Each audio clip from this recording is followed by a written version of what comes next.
You ask Tiger to calculate. This deals with linear inequalities with one unknown. The final result is y greater than -7/3 greater than -21/3. Let's solve it step by step. Isolate the y. Divide both sides by -3. Whenever you multiply or divide by a negative, reverse the inequality sign.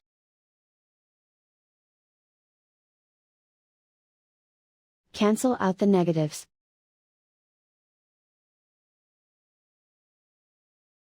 Simplify the fraction.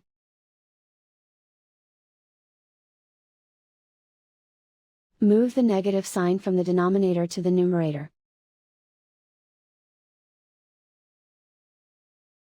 Plot the solution on a coordinate grid.